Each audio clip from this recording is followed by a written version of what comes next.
This is not a bundt cake. It's what we Greeks call halva. I want to ask you a question. How many people do you know who have dessert that actually lowers your cholesterol? This is one of them. Why? It has our secret ingredient, olive oil. There's a recipe that's foolproof for Greek halva. 1 part olive oil, 2 parts coarse semolina, 3 parts sugar, and 5 parts water. We're going to see how it's done. It's very easy, certainly a lot easier than making a bundt cake. The first thing we're going to do is make our syrup and get it out of the way.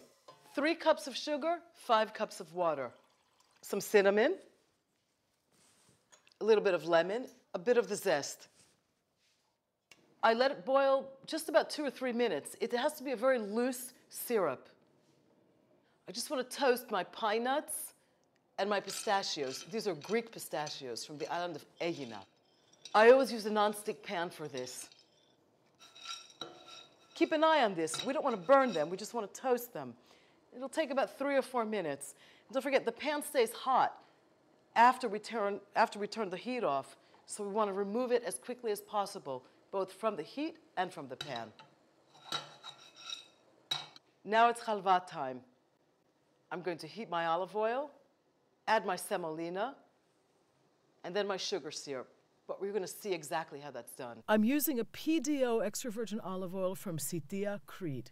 I actually want to heat this to just below the smoking point. What we want is to get the mixture to a nutty, very light brown color. It's going to take about 7 to 10 minutes. It's very important to stir constantly.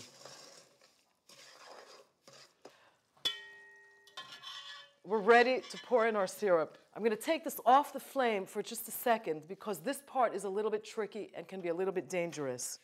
Never put your face over the pot.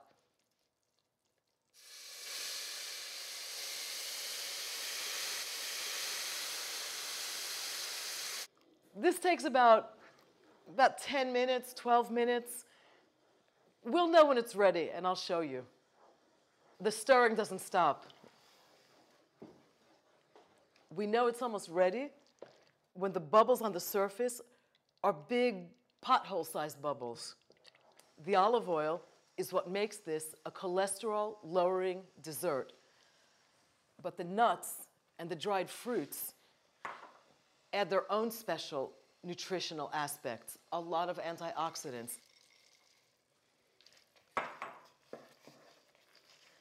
Something that I always add to my halva is a little bit of grated orange zest.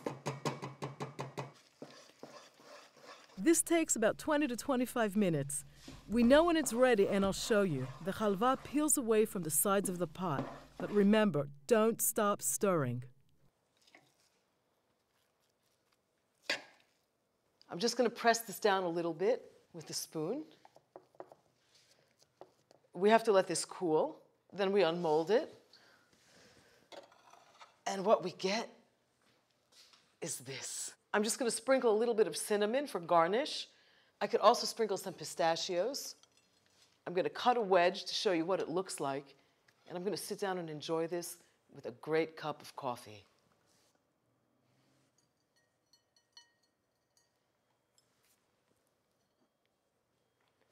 Et voila, our delicious, cholesterol-lowering Greek halva.